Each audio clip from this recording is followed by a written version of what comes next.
What is it that you are avoiding right now? Don't look away. Think about it. There is a task, a duty, a responsibility that is calling to you. You can feel its weight. It sits in the back of your mind like a monster hiding under your bed. And every day you say, I will do it tomorrow.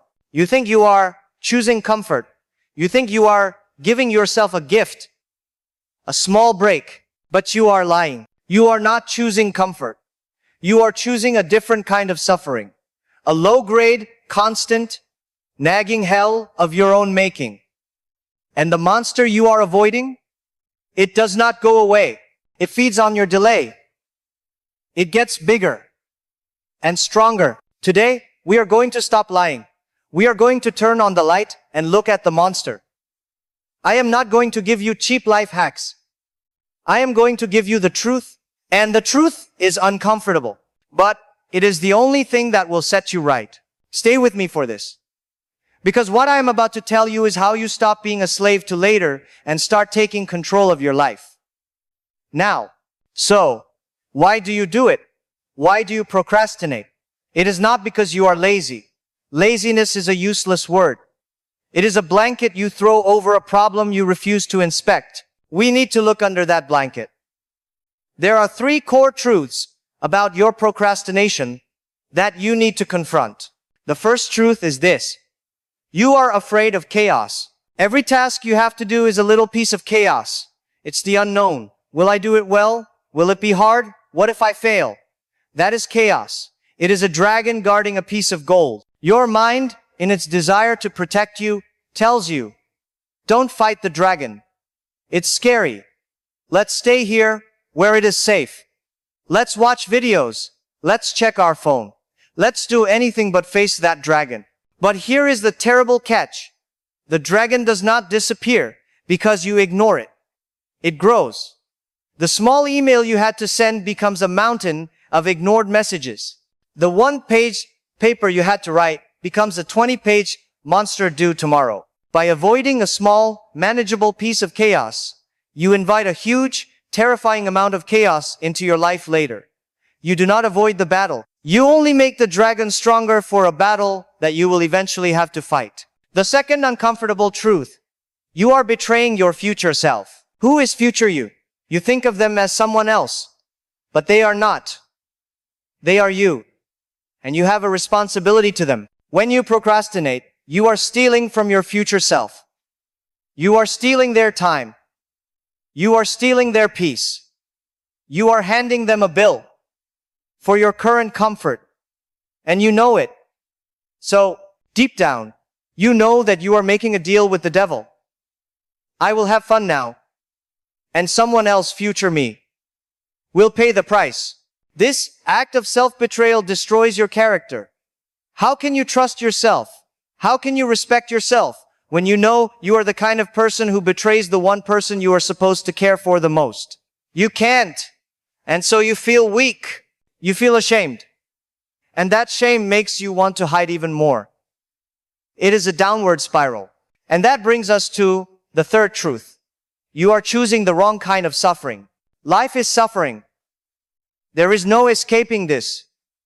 The question is not if you will suffer.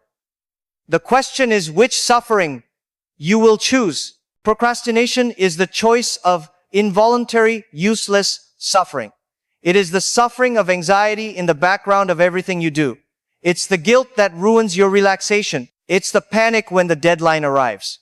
It is a long, dull, pointless pain. The alternative is voluntary suffering.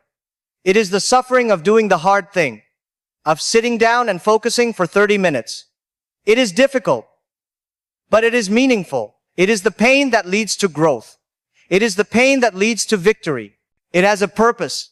You are choosing the poison of anxiety over the medicine of discipline. And you are calling it easy. So, that is the diagnosis. It is grim, but it is true. And once you see the truth, you can act. You do not fix this with a new app. You fix it by changing your aim. You fix it by taking on responsibility. Here are 3 pillars of action. 3 things you must do. You look at your life, at all the things you have to do, and you feel overwhelmed. The dragon is too big. So you do nothing. This is the wrong way to look at it. Do not try to slay the great dragon of your life's problems. Look around you. Right now. Find the smallest dragon you can find. Is there a dish in the sink? A piece of clothing on the floor? An email that would take 2 minutes to answer? That is your dragon. The point is not to clean your room. The point is to prove to yourself that you are the kind of person who can confront chaos, even a tiny bit of it, and win. Your action. Stop this video when I tell you. Stand up and fix one small thing that is out of order in your environment. One thing. It might take 60 seconds. Do it. That is the first step. You are telling your brain, I am capable of creating order. You gain a tiny bit of strength, a tiny bit of self-respect. You start the upward spiral. This is not a metaphor. This is a command. Clean your room, or at least pick up a sock. You are not a slave master. And you are not a slave. You cannot just command yourself. You will work for 8 hours. Your mind will rebel. It will find 1,000 ways to escape. So, you must negotiate. Like you would with a difficult child or a business partner, you must be honest. Sit down and say to yourself, okay, we have to do this terrible task. I know you don't want to. I don't want to either. So let's make a deal. The deal can be this. We will work with full concentration for 25 minutes. And in exchange for that sacrifice, you will get 5 minutes of a genuine reward. Something you actually want. And this is the most important part, you honor the deal, both sides. You work hard for the 25 minutes. And you fully relax for the 5 minutes. With no guilt. You are teaching yourself to be trustworthy again. You are rebuilding the relationship between your present self and your future self. You are building an alliance, not a tyranny. Perfectionism is the greatest excuse for procrastination. You think, I must write the perfect essay. Or, I must have the perfect workout. The goal is so high, so noble, that you cannot possibly start. And so you are noble in your failure. It is a lie. The solution? Aim so low that it is impossible to fail. What is your goal? To write a book? Wrong. Your goal is to write 1 sentence. To go to the gym? Wrong. Your goal is to put on your running shoes. To clean the entire house? Wrong. Your goal is to put 1 dish in the dishwasher. Aim below your capacity.